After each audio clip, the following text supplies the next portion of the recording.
Olá, tudo bem, pessoal?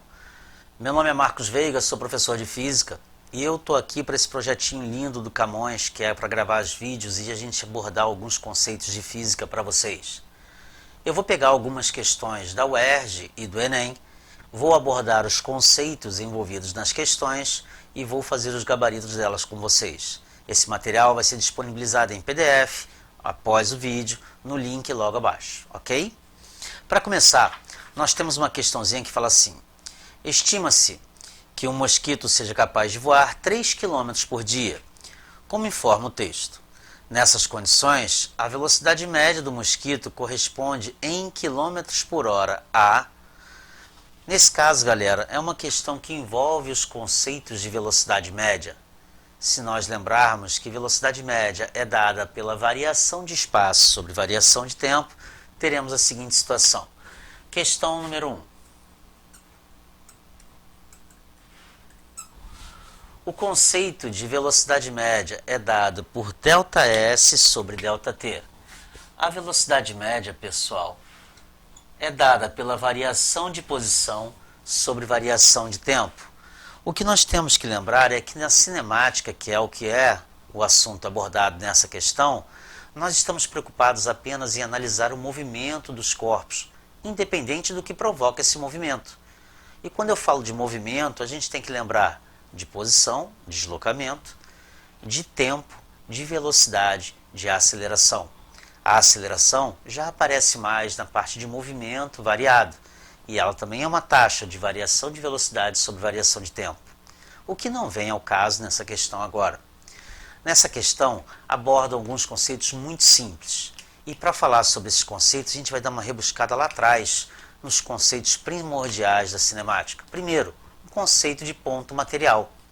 Um mosquito nada mais é do que um ponto material, já que suas dimensões são minúsculas e elas não vão influenciar matematicamente na resolução da questão.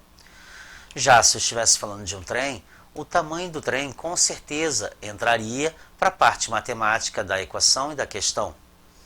Lembrando sempre que, quando nós falamos de velocidade média, também temos que falar de um conceito chamado referencial. E o referencial é todo e qualquer ponto no espaço para analisar a trajetória ou o tipo de movimento de um corpo. Como, por exemplo, se o movimento é uniforme ou se ele é variado. Essa questãozinha da UERJ aborda o conceito de velocidade média, como já foi dito anteriormente. E ela nos pede para considerar que o mosquito viaja com uma velocidade constante durante um determinado período de tempo. Esse deslocamento é o meu ΔS. E o ΔS, pessoal, se a gente for lembrar, nada mais é do que variação da posição, que é dada pela posição final, menos a posição inicial. E o meu ΔT, variação de tempo, que é dado pelo tempo final, menos o tempo inicial. Caiu a canetinha aqui no chão. Continuando. ΔS é posição final menos posição inicial, ΔT tempo final menos tempo inicial. Sempre que nós formos analisar uma questão, primeiro precisamos identificar o ponto inicial do meu movimento e o ponto final, assim como o tempo, o intervalo de tempo em que o corpo andou em movimento, manteve-se em movimento. E o conceito de movimento é bem simples. Todo corpo está em movimento quando a sua posição muda no decorrer do tempo. Se ele encontra-se na mesma posição no decorrer do tempo, esse corpo encontra-se em repouso. Repouso é aquela condição em que o corpo não varia sua posição no passar do tempo. Essa questão nos dá que esse mosquito se desloca por 3 km. Então, nós temos um ΔS de 3 km. E esse deslocamento ocorre num intervalo de tempo de um dia. Nota que ele nos dá as opções em km por hora. Ele fala que a opção A vale 0,125, a opção B 0,250, a opção C 0,600 e a opção D 0,800. Logo, nós temos que obter a velocidade dentro da unidade pedida nas respostas, que é km por hora. Então é muito importante lembrarmos que um dia tem 24 horas. E é agora que nós podemos trabalhar dentro das opções. Lembrando que velocidade média, variação de espaço sobre variação de tempo, podemos fazer o seguinte. Como a minha taxa de variação de posição sobre variação de tempo é a minha velocidade média, já jogo que Vm é igual a 3 sobre 24, sendo 3 sobre 24 igual a 0,125 km por hora. Sendo assim, a opção correta é a letra A. Meus amigos, mas não vamos parar por aí não. Essa questão aborda apenas o conceito de velocidade média dentro do movimento uniforme.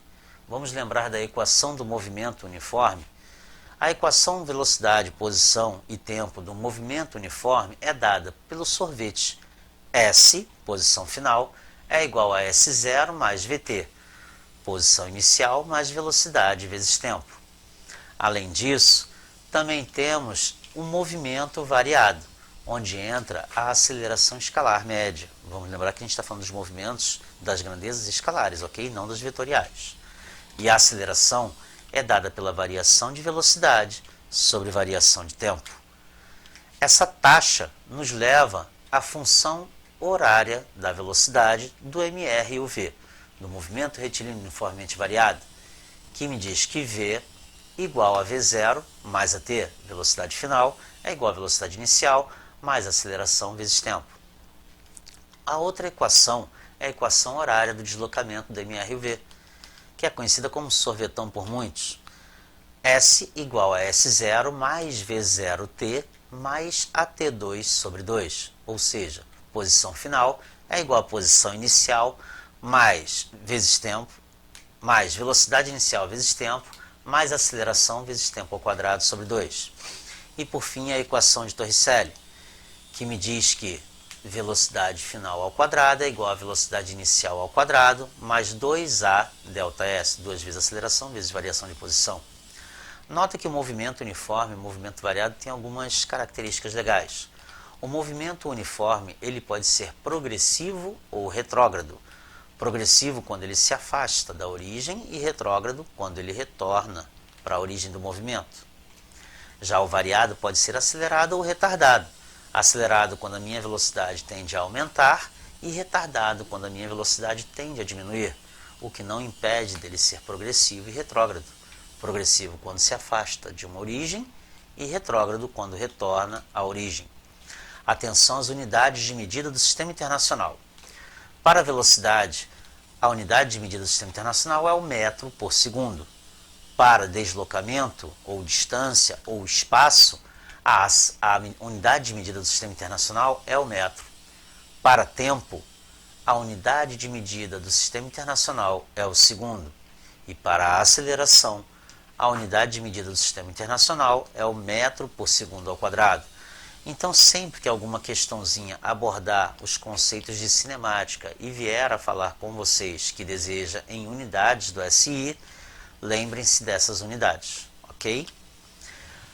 Como dito, a questão número 1 é uma questão simples, ela pede o cálculo da velocidade média de uma viagem de um mosquito que anda 3 km, que voa 3 km no período de um dia.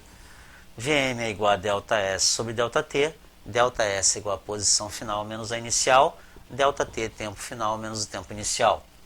Como o meu ΔS é questão já me dá de 3 km, e o meu ΔT de um dia, eu necessito transformar ele para hora, então um dia tem 24 horas. E isso acontece em função da questão nos dar as respostas às opções em quilômetro por hora. Daí eu boto que Vm é igual a ΔS sobre ΔT, ou seja, 3 sobre 24, e através da matemática obtenho 0,125 km por hora, correspondente à opção A. Ok? Questãozinha da UERJ, nívelzinho bem tranquilo. Lembrando que cinemática, mecânica, de uma maneira em geral, com leis de Newton e tudo mais, é um conteúdo que a UERJ gosta bastante. E ela sempre aborda isso em todas as avaliações, ok? Vamos para outra questãozinha. Uma questão número 2. Ela fala o seguinte: em um equipamento industrial, duas engrenagens A e B giram 100 vezes por segundo e 6.000 vezes por minuto. Meus amigos, quando ela nos dá tempo, número de giros por tempo, por unidade de tempo, ela está nos oferecendo uma grandeza física denominada frequência. Então já entendemos que isso se trata de um movimento circular uniforme, onde eu tenho duas engrenagens e duas frequências, ok? Aí ela continua e fala, o período da engrenagem A vale TA e o da engrenagem B, ATB. Ele quer a razão entre TA e TB. Então vamos lá. Questão 2. A questão 2, galera, é uma questão que aborda os conceitos de movimento circular uniforme. E no movimento circular uniforme eu tenho duas grandezas que são muito importantes. Primeiro, o período, que é medido pelo SI em segundos. E a frequência. A frequência, galera, que é o número de voltas em determinada unidade de tempo, tem para o SI a grandeza, a unidade de medida chamada Hertz. Então eu envolvo período e frequência.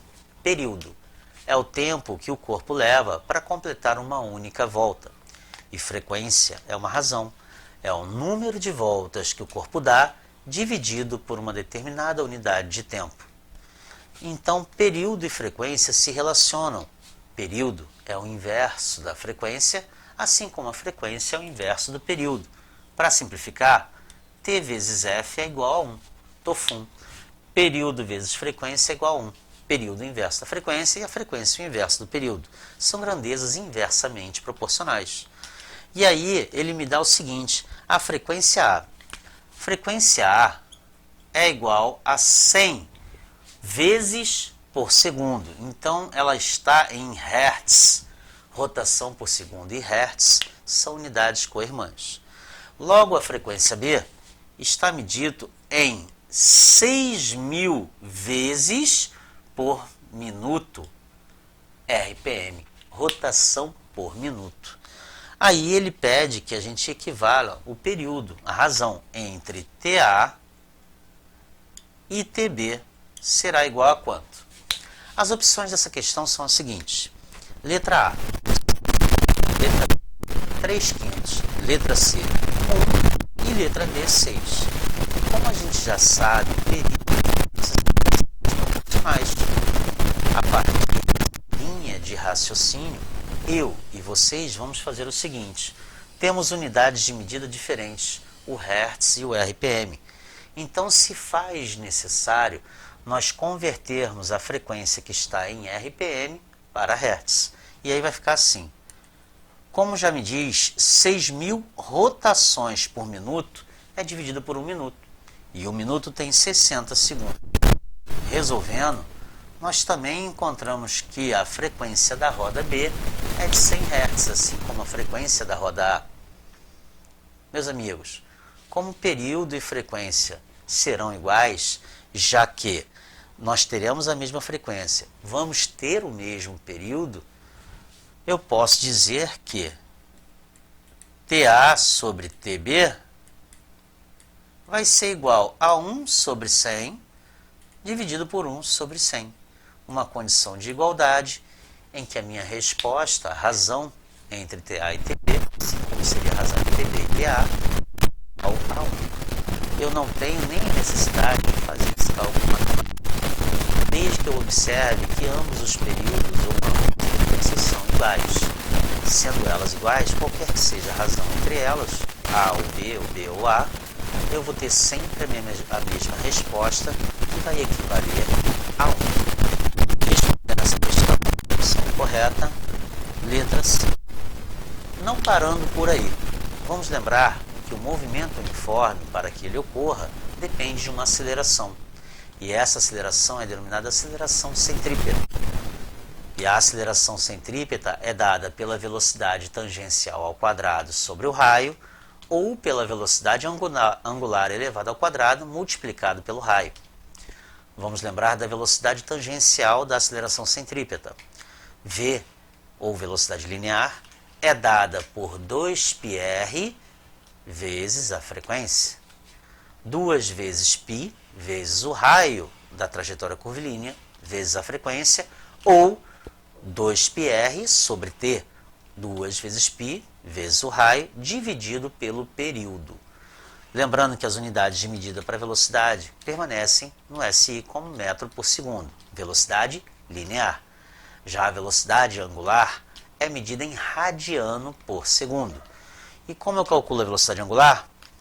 Você pode obter a angular como sendo ômega igual a 2π sobre t, ou 2π vezes f, 2 vezes π dividido pelo período, ou 2 vezes π vezes a frequência. A velocidade angular e a velocidade linear também se relacionam, através de uma simples igualdade. Velocidade linear é igual a ômega vezes o raio, V igual W ômega vezes o raio, ok? Ou ômega igual a V sobre R. Além disso, nós temos que lembrar dos acoplamentos. Nós temos que, nos acoplamentos, quando elas estão interligadas, duas rodas interligadas por uma correia ou através de encostamento, as velocidades lineares são iguais. 2πr1f1 igual a 2πr2f2. Cancelando-se 2π com 2π, você passa a ter que o raio 1 vezes a frequência 1 é igual ao raio 2 vezes a frequência 2, ou que o raio 1 sobre período 1 é igual ao raio 2 sobre período 2. Já quando você tem elas concêntricas ou associadas por um eixo central, as velocidades angulares passam a ser iguais. E aí você tem que a velocidade linear 1 sobre o raio 1 igual a velocidade linear 2 sobre o raio 2. Lembrando que ômega, velocidade angular, é igual a V sobre R, velocidade linear, dividida pelo meu raio. Sendo assim, galera, não se esqueçam, todo movimento circular mantém sua trajetória curvilínea com velocidade constante. Velocidade essa que dá ao MCU a principal característica: movimento circular uniforme. Atenção às unidades de medida, não se esqueçam, metro por segundo para a velocidade, radiano por segundo para a velocidade angular. A aceleração centrípeta é metro por segundo ao quadrado. Ok? Sem mistério, sem problema. Essa questão, mais uma vez, aborda o conceito de período e frequência. Período medido em segundos pelo SI, frequência em hertz pelo Sistema Internacional. E 1 hertz equivale a uma rotação por segundo. Período vezes frequência igual a 1 é a relação entre período e frequência. Uma é o inverso da outra, período é o inverso da frequência e frequência é o inverso do período. Me diz que a roda A tem 100 Hz e a roda B 6.000 RPM. Pede para que nós calculemos a razão entre o período de A e de B. Para isso, primeira coisa, temos que transformar e colocar as unidades de medida em igualdade. Eu vou mexer na frequência B, que está em rotação por minuto. Número de voltas dividido por 1 minuto, que tem 60 segundos, me dando 100 Hz. Como as frequências são iguais, os períodos também serão iguais. Não muda nada. Como eu quero saber o período de A sobre o período de B, a minha razão entre qualquer valor igual será sempre igual a 1. Ok? Correspondendo logo à questão C. Vamos a outra questão agora. Ela me fala o seguinte: como vocês vão pegar o PDF, vocês vão verificar que existe um gráfico. E ela me diz isso. Em uma mesa de sinuca, as bolas A e B, ambas com massa igual a 140 gramas, vou botar aqui questão 3 e vamos começar a nos estudar ela. Todas as três são da UERJ, tá? Ele me dá a primeira informação que a massa da bola tem 140 gramas. Transformando para quilograma, 140 vezes 10 a menos 3 quilogramas, ok? Ou 0,14. E ele nos dá a seguinte situação: deslocam-se com VA e VB, velocidade A e velocidade B, na mesma direção e sentido. O gráfico abaixo representa essas velocidades ao longo do tempo. Após uma colisão entre as bolas, a quantidade de movimento total em quilograma metro por segundo é igual a... De acordo com o gráfico que vocês têm através da questão em PDF, vocês vão poder observar que a velocidade de A é de 10 metros por segundo e a velocidade de B, 6 metros por segundo.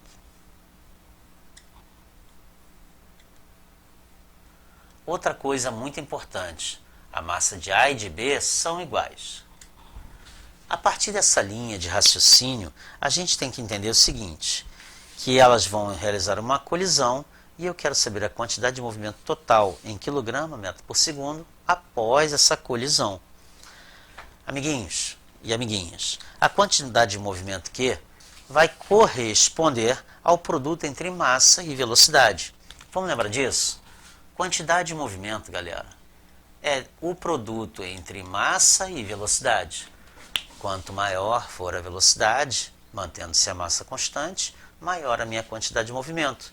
E quanto for maior a massa, mantendo a velocidade constante, também aumento a quantidade de movimento. Logo, elas são diretamente proporcionais. Aumentando-se velocidade ou massa, aumenta a quantidade de movimento. Pensando na prática, vamos associar isso aos aviões. Por exemplo, um avião monomotor. Ele consegue parar numa pista pequena, porque ele tem pouca quantidade de movimento. A massa dele é pequena e a velocidade também é baixa. Mas se eu associasse a um Boeing, ele teria uma quantidade de movimento muito maior, porque a quantidade de massa dele, além de ser maior, muito maior do que o monomotor, ele também tem velocidade. É mais ou menos a situação que acontece quando um trem colide com um obstáculo, quando ele passa um cruzamento. O trem não consegue parar rapidamente porque ele tem uma quantidade de movimento muito elevada. Então a força que tem que ser aplicada pelos freios em sentido contrário à trajetória tem que ser muito intensa para reduzir essa velocidade drasticamente. Vamos lembrar que existe uma outra grandeza dentro dessa dinâmica chamada impulso, que é diretamente proporcional ao produto entre força e tempo. I é igual a F vezes ΔT. Nesse caso, galera, essa questão ocorre através de uma conservação da quantidade de movimento. E como a gente fala em conservação de Q, a gente tem que lembrar que Q antes, quantidade de movimento antes, é igual a quantidade de movimento depois. Sendo assim, Q antes igual a Q depois. E isso aí me dá o meu Q total. Para se obter isso, primeiramente a gente tem que trabalhar dentro das grandezas e dentro das unidades de medida do sistema internacional. Quantidade de movimento tem as unidades de medida que obedecem às grandezas envolvidas. Quilograma, metro por segundo. Isso quer dizer que eu tenho que mexer com a massa que se encontram minhas bolinhas. Então, vamos mexer logo com isso. Massa de A igual a massa de B, que é igual a 140 vezes 10 elevado a menos 3 quilogramas. Trabalho com notação científica. A gente coloca 10 a menos 3 já para transformar para quilograma direto, que daria 0,14 quilogramas. Já as minhas velocidades encontram-se dentro das unidades. Pensando assim, a gente vai fazer o seguinte, que Q antes vai ser igual à quantidade de movimento de A mais a quantidade de movimento de B. Como nós falamos, Q antes é igual a Q depois. QA mais QB é igual a Q depois, que é QA' mais QB'. Vamos calcular isso. Q antes vai ser massa de A vezes velocidade de A mais massa de B vezes velocidade de B. Ok? Vamos substituir. QA vai ser igual a 140 vezes 10 a menos 3. Como as massas são iguais, eu vou colocar isso em evidência. E vou fazer VA mais VB. 10 mais 6. O que vai me dar 16. Ok? E 16 vezes 14 vezes 10 a menos 3. Já vou transformar de novo. É igual a 2,24 quilogramas metro por segundo. Sendo assim, galera, se nós estivermos analisando as opções, nós teremos a opção D. Queridos, sempre que o sistema for tratado como um sistema isolado, em que não ocorra dissipação, você não tem perda de energia cinética, não tem deformação dos corpos. Lembrando que deformação dos corpos está associado à colisão, que é igual a velocidade relativa antes sobre velocidade relativa depois. Você não tem nenhum problema em trabalhar com a conservação da quantidade de movimento. Q antes é igual a Q depois.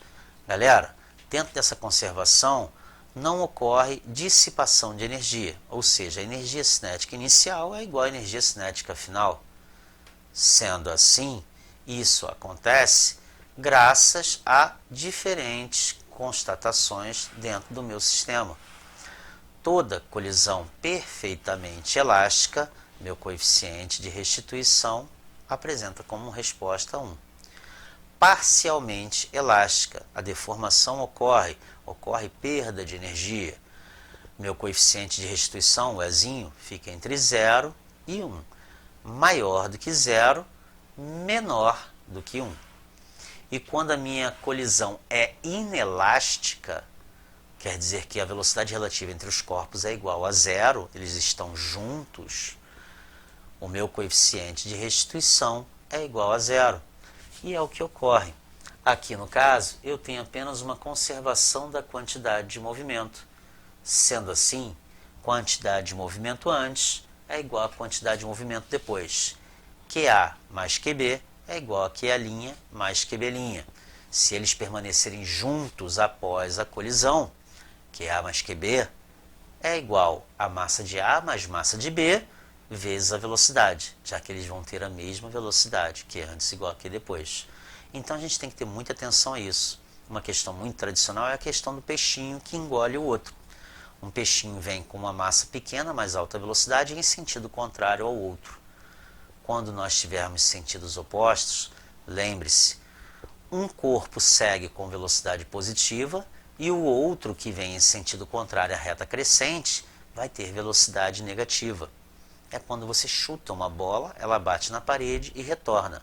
Quando a bola está indo, a velocidade da bola é positiva. Quando a bola está voltando, a velocidade da bola é negativa. E esse sinal tem que ser levado em consideração na aplicação matemática da conservação da quantidade de movimento. Ok? Bom, partindo para uma outra questãozinha, vamos falar de uma questãozinha bem conceitual a nível de Enem. Ela vai envolver conceitos básicos de ondulatória. Lembrando que o Enem é uma prova muito vasta, galera. Então ela gosta de abordar N conteúdos diferentes. Se a gente for analisar a prova desde a sua criação até os momentos atuais, muitas mudanças aconteceram dentro dela. Os Enems iniciais abordavam conceitos bem primordiais da física, muito mais conceitual, sempre envolvendo muito energia limpa e o sistema de energias empregado pela humanidade. Energia eólica, energia solar, energia termoelétrica, hidrelétrica, geotérmica, de biomassa, maremotriz, dentre outras. A partir da evolução dos anos e do grau de dificuldade das provas tendo sido aumentada, o Enem começou a se tornar um pouco mais matemático, sempre dando ênfase a muitos conteúdos, uma prova bem diversificada. Aborda desde as partes que envolvem os conceitos de termometria, termodinâmica, até as partes de eletricidade, relacionando bastante os conteúdos de eletricidade e termodinâmica, através de potência elétrica e potência térmica, energia. Lembrando que potência é o cálculo da energia sobre o tempo. Outros conteúdos que nunca param de aparecer no Enem, mas para surpresa às vezes, a prova do ano passado não apareceu muito, não apareceu uma única questão, foi a parte de energia. A parte de energia mecânica, energia cinética, energia potencial gravitacional e energia potencial elástica são itens constantes que apareciam sempre nas provas do Enem. A energia potencial gravitacional está associada a massa vezes a gravidade vezes a altura. Quanto maior a altura em relação a um ponto, maior a energia. Energia cinética associada ao movimento, massa vezes velocidade ao quadrado sobre 2. Energia elástica associada à deformação de um corpo, onde a energia potencial elástica era igual a K, que é a quantidade elástica da mola, multiplicada por x ao quadrado, que é a deformação que a mola sofre, ou a elongação que ela sofre elevado ao quadrado, dividido por 2. Esses conjuntos de energia formam a energia mecânica, que é o somatório de todas as energias que atuam no corpo em um determinado momento. Se você for lembrar do tobogã, energia potencial gravitacional tem o movimento, energia cinética mais potencial gravitacional, se eu tiver altura. E ao fim do sistema, energia cinética. Em um sistema conservativo, a energia mecânica inicial é igual à final. Já em um sistema dissipativo, nós temos que a energia dissipada é igual à energia mecânica do ponto A menos a energia mecânica do ponto B. Sendo assim, você consegue calcular a energia que o corpo perdeu durante toda a trajetória. Um outro tipo de conteúdo que sempre aparece envolve a parte de eletricidade. Nós temos duas partes na eletricidade, a eletrostática, que aborda as cargas elétricas em repouso através da lei de Coulomb, campo elétrico, quantização de carga elétrica de um corpo e os processos de eletrização. E nós temos a eletrodinâmica, que aborda a corrente elétrica, ou seja, cargas elétricas em movimento. A partir daí surge a lei de Ohm e a parte de potência elétrica, P igual a I vezes U, lei de Ohm, U é igual a R vezes I, inclusive circuitos em série e paralelo. Na associação em série, quem fica constante é a minha corrente elétrica. E nós temos o quê? Que o resistor equivalente é igual ao somatório de todos os resistores. Já na associação em paralelo, quem fica constante é a minha DDP, a minha tensão, meu U. E nós temos que a resistência equivalente é dada pelo inverso da equivalente, é igual ao inverso de R1 mais o inverso de R2. Ou também podemos fazer produto pela soma de 2 em 2. REC é igual a R1 vezes R2 sobre R1 mais R2. E se eu tiver N resistores em paralelo associados, sendo todos eles iguais, eu vou ter que o resistor equivalente é igual a R sobre N. Mas como diferir associação paralelo em série? Na paralelo, eu tenho um ponto denominado nó, onde a minha corrente elétrica se divide, lei de Kirchhoff. Já na associação em série, eu tenho um único condutor que prende todos os resistores. Já na parte de potência, P igual a I vezes U, corrente vezes DDP. Essa é tida como a potência total do aparelho. Já a dissipada, P igual a R vezes I ao quadrado, ou P igual a U ao quadrado sobre R. A partir daí você consegue calcular a potência dissipada em um único resistor, ou através do resistor equivalente de todo o aparelho. Esses são alguns dos assuntos que vêm sempre no Enem, fora a cinemática, que nós já abordamos aqui como movimento uniforme, movimento variado, e também envolvendo as questões de MCU. Mas além disso, também vem muita coisinha envolvendo dinâmica. E a dinâmica é regida pelas 3 leis de Newton. Primeira lei de Newton, lei da inércia. Todo corpo tende a permanecer em repouso ou em movimento retilíneo uniforme se a resultante das forças que atuar sobre ele for nula. Isso quer dizer que eu, parado, me encontro em inércia, ou com velocidade constante também estou em inércia. Lembrando que inércia é uma propriedade da matéria. Segunda lei de Newton, conhecida como o princípio da dinâmica. Força é igual ao produto entre massa e aceleração. Essa é a nossa equação, que baseada nela conseguimos destrinchar basicamente toda a dinâmica.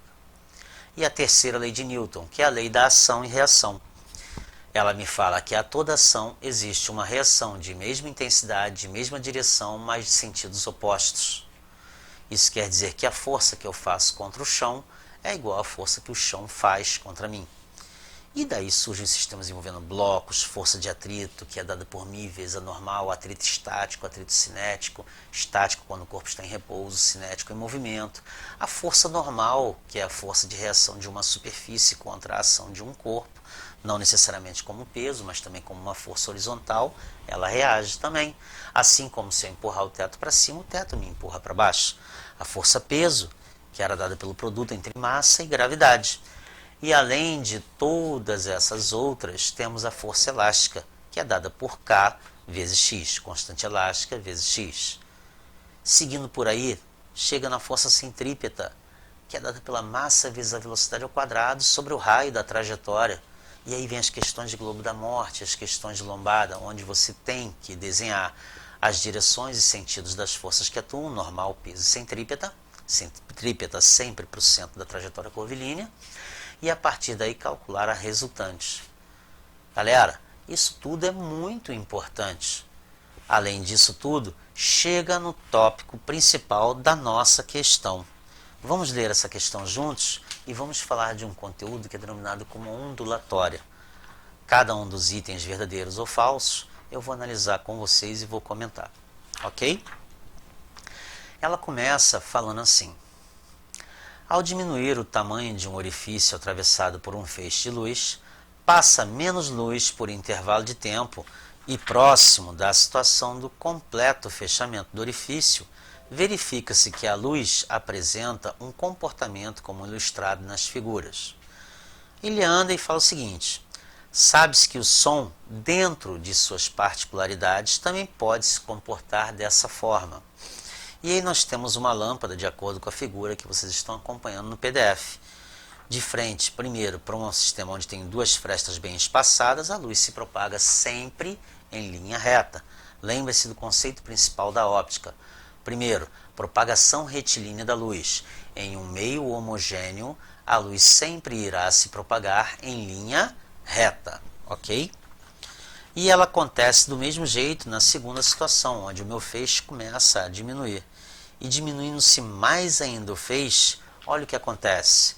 A luz, que é uma onda de natureza eletromagnética, começa a propagar-se dispersando feixes no anteparo. Aí ela me fala o seguinte: em qual das situações a seguir está representado o fenômeno descrito no texto? Opção A: ao esconder-se atrás de um muro, um menino ouve a conversa de seus colegas. Meus amigos, a capacidade que uma onda tem de contornar obstáculos chama-se difração. E nesse caso, representado pelas três figuras, o que ocorre com a luz é esse fenômeno, a difração. Sendo assim, o que vai acontecer também com o som quando você fala e ele se propaga no ambiente, como por exemplo o meu cachorro está latindo lá fora de casa e o som está entrando no estúdio. Esse fenômeno também é a difração. Então a onda tem essa capacidade de contornar obstáculos e através disso ela se propaga em qualquer ambiente, exceto em ambientes acusticamente isolados, que não é o nosso caso aqui, né?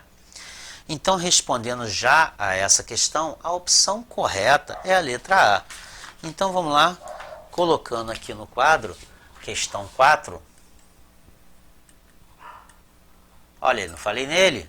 A opção correta é a letra A, difração.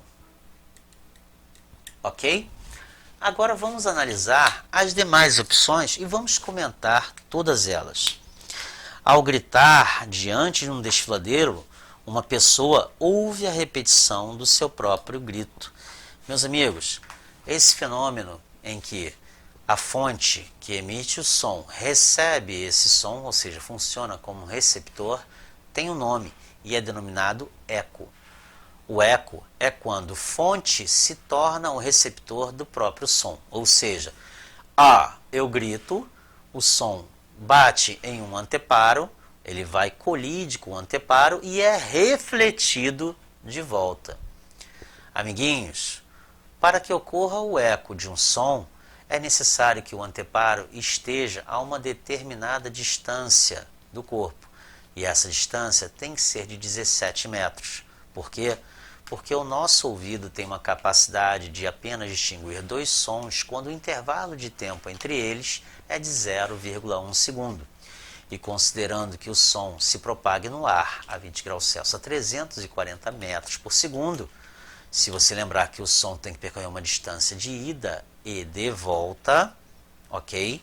2 vezes d indo e d voltando, com esse tempo você consegue obter que a distância do anteparo tem que ser 17 metros. Logo, com 17 metros, eu consigo a reflexão do som, realizando um fenômeno denominado eco, ok? E para se obter isso, lembra que eu tenho um tempo de ida e um tempo de volta. V é igual a ΔS sobre 2t. Se ele te der apenas o tempo de ida, você também tem que ter o tempo de volta para se calcular o instante em que o som foi e retornou, ok?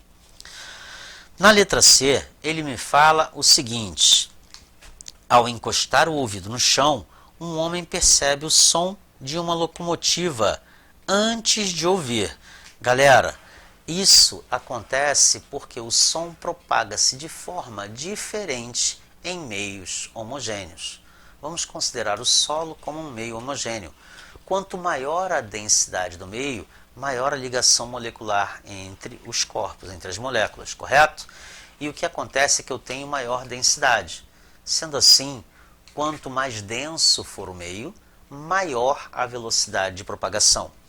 Isso quer dizer que, um exemplo, a velocidade do som no ar é menor do que a velocidade do som nos líquidos, que é menor do que a velocidade do som nos sólidos. Então, a velocidade do sólido é maior do que do líquido, que é maior do que do ar. Isso falando-se de uma onda de natureza mecânica. Vamos falar sobre isso. Onda eletromagnética. Propaga-se até mesmo no vácuo. Não necessita apenas de meio material para se propagar. A luz propaga no vácuo. O Sol emite luz para a Terra. Já uma onda mecânica necessita de um meio material para se propagar. E falando-se de som, ele é uma onda mecânica. Sendo ela uma onda mecânica, quanto maior a densidade do meio, maior a minha velocidade. No sólido eu sou muito mais rápido do que no líquido, do que no ar. Então, quando você encosta o ouvido no chão e você escuta a locomotiva vindo, a diferença entre a velocidade do som do sólido e do ar provocam isso, ok? Logo, você tem opção B e opção C sendo falsas, ok? Na opção D, ele me fala o seguinte: ao ouvir uma ambulância se aproximando, uma pessoa percebe o som mais agudo do que quando ela se afasta. Ou seja, pá, quando o caminhão passa. A esse fenômeno se dá o nome de efeito Doppler. O efeito Doppler é a diferença entre frequências quando uma fonte está em movimento em relação ao observador, ou o observador em movimento em relação à fonte, ou ambas em movimento, um em relação ao outro. Com isso, eu tenho uma alteração na frequência do som emitido, ok? E na letra E, ela me fala o seguinte: ao emitir uma nota musical muito aguda, uma cantora de ópera faz com que uma taça de cristal se despedace. Esse fenômeno, galera, também não é o fenômeno referido à opção correta, que é a letra A. O nome desse fenômeno é ressonância. A ressonância é o fenômeno em que você faz dois corpos vibrarem com a mesma frequência. E a ressonância é extremamente poderosa, galera. Quando dois corpos entram em ressonância, eles começam a vibrar com a mesma frequência. E uma cantora de ópera, quando estilhaça uma taça, ela fez com que a voz dela entrasse em ressonância com a taça. E a partir daí, ocorre um aumento na quantidade de energia que a taça está absorvendo graças à ressonância, até um ponto em que o corpo dela, estruturalmente falando, se despedaça. Se vocês quiserem ver um vídeo muito legal sobre ressonância, aconselho que busquem o vídeo da ponte de Tacoma, nos Estados Unidos, em que o vento, relativamente fraco, o som do vento ao passar pela estrutura da ponte fez com que entrasse em ressonância ponte e vento. A partir daí, o que aconteceu foi o colapso da ponte, que começou a vibrar com o aumento de energia e logo depois colapsou, vindo a desabar. Galera, esses fenômenos são fenômenos ondulatórios. Vamos falar sobre eles na letra A. O primeiro fenômeno é a difração, o que é a opção correta, a capacidade que a onda tem de contornar obstáculos. Na letra B, que é falsa, o fenômeno descrito é o eco. Eco é a reflexão de uma onda sonora ao incidir num anteparo com determinadas condições de distanciamento. Letra C, a opção também é falsa, pois ali o que ele retrata é a diferença de velocidade do som em meios materiais. ou seja, do sólido e no ar. Na letra D, também é falsa. O fenômeno em que a frequência do som muda denomina-se efeito Doppler, ok? E na letra E, falsa também, já que eu expliquei o fenômeno denominado ressonância. Continuando ainda sobre a ondulatória, lembre-se que eu tenho dois tipos de onda. Onda eletromagnética, propaga-se no vácuo, e onda mecânica, necessita de um meio material para se propagar. Luz, onda eletromagnética, ondas de rádio, eletromagnética. Mecânica, o som. Lembra que nós também temos ondas que são classificadas de acordo com o seu sentido de vibração. Nós temos ondas transversais e ondas que ocorrem em sentido de mola, como se fosse uma helicoidal, mais ou menos assim. Aqui, ó. Onda longitudinal é quando a onda propaga-se no mesmo sentido de propagação. Pulso e a velocidade têm sentidos de propagações iguais. Já a onda transversal, a oscilação é perpendicular à velocidade de propagação. Beleza? Ok, galera. Lembrando que ondulatória é um tema que o Enem também gosta bastante, sempre tem caído muito, além do conteúdo de termodinâmica, de calor e de temperatura. Legal? Falando até nisso, é o que acontece com a nossa próxima questão. Questão 4, opção A, correta difração. Agora e a questão 5? Vamos lá, vamos colocar aqui.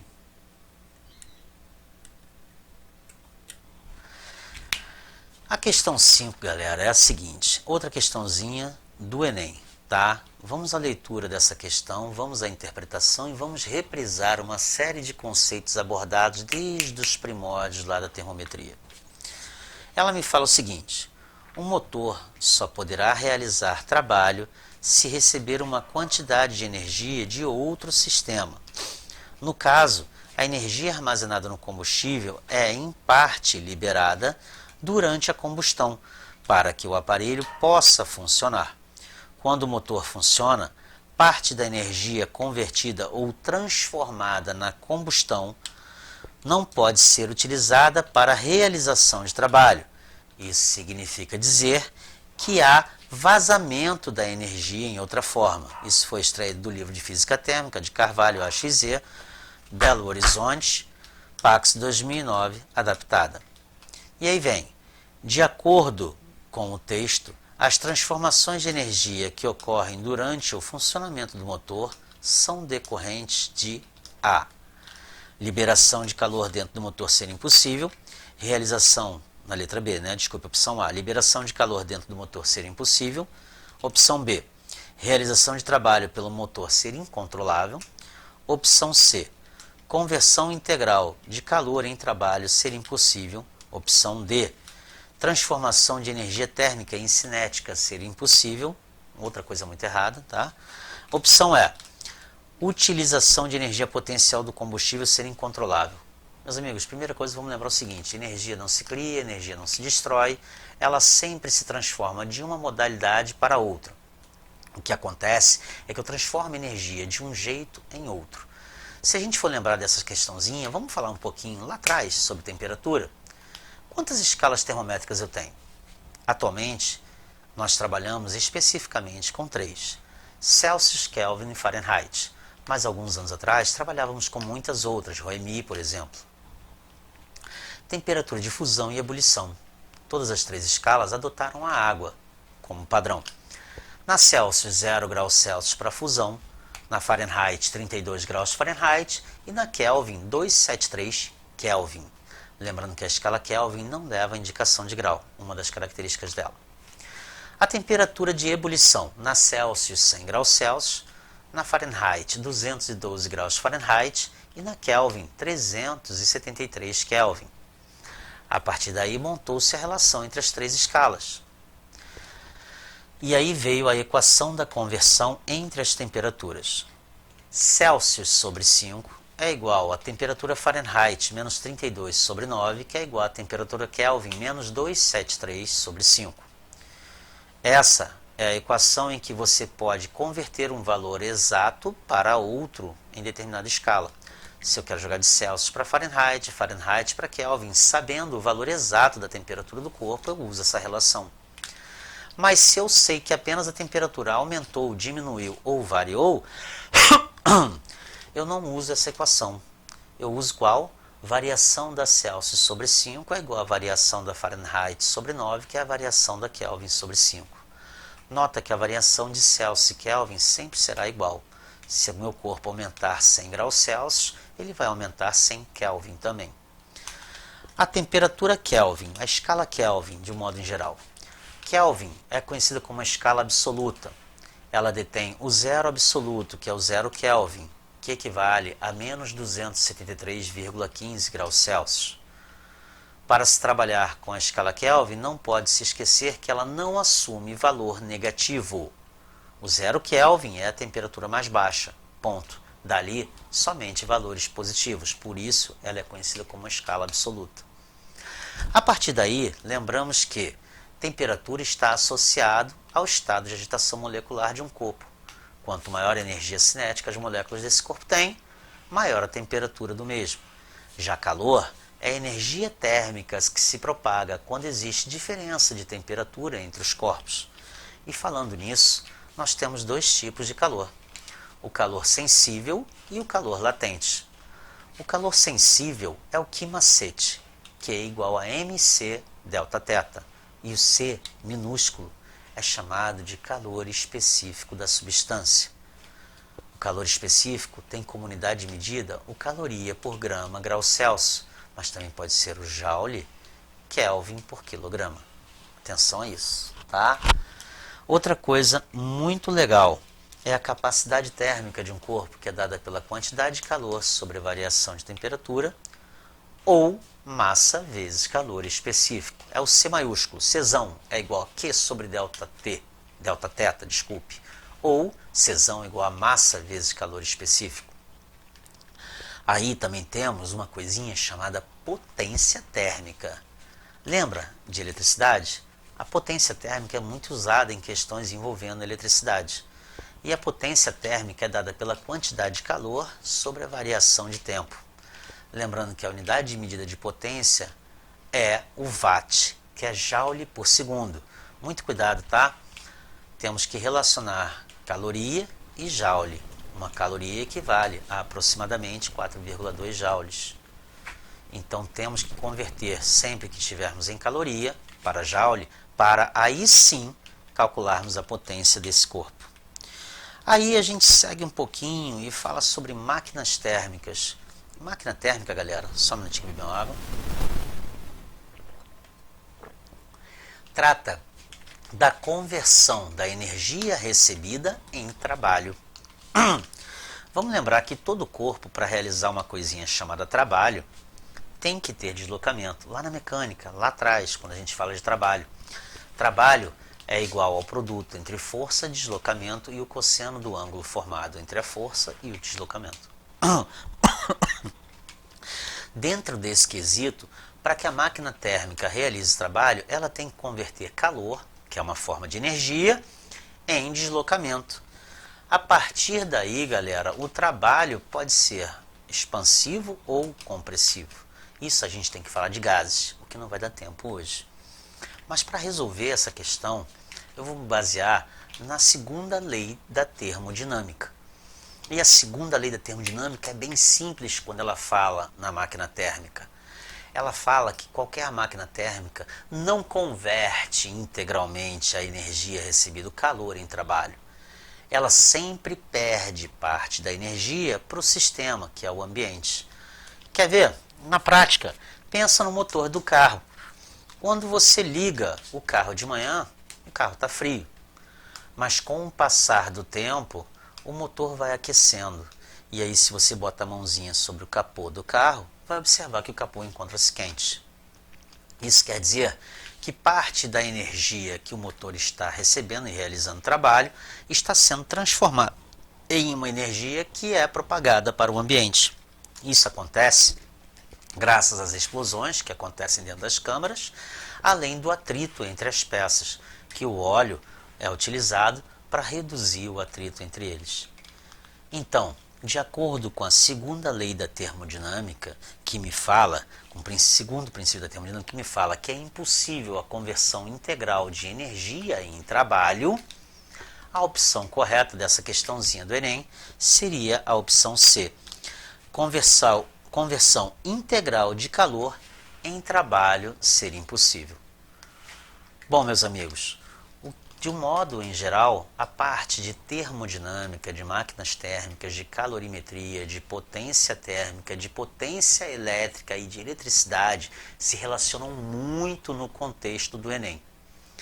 Então, vocês têm que ter uma atenção toda especial à parte de eletricidade e à parte de termodinâmica, principalmente quando envolver troca de calor e potência térmica. Sobre troca de calor, vamos lembrar que em um ambiente isolado, em um calorímetro ideal, a troca de calor é Q recebido mais Q cedido é igual a zero. Quem recebe calor é positivo, quem perde calor é negativo. Com isso você consegue, por exemplo, estabelecer a temperatura final dos corpos quando são misturados em um ambiente isolado. Lembrando que quando ocorre uma mistura, a temperatura final do seu sistema é igual. É uma condição denominada equilíbrio térmico. E que as paredes de um calorímetro, como por exemplo um calorímetro que serve para isolar, evita a propagação, é um isolante térmico, ou seja, não permite que o calor se propague de um meio para o outro. É o caso do teu casaco, quando está com frio. Você veste o casaquinho, o casaco está te esquentando. Não. Na verdade, o casaco está funcionando como um isolante térmico. Ele evita que o calor de seu corpo propague-se para fora e que a baixa temperatura de fora drene esse calor.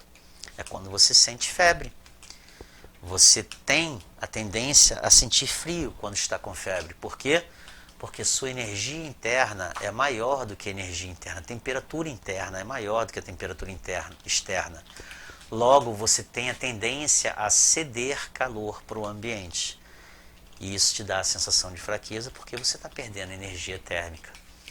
Então, galera, muita atenção às questões do Enem, às questões da UERJ. Eu sou Marcos Veiga e espero ter ajudado. A propósito, a questão 5, o gabarito correto é letra C.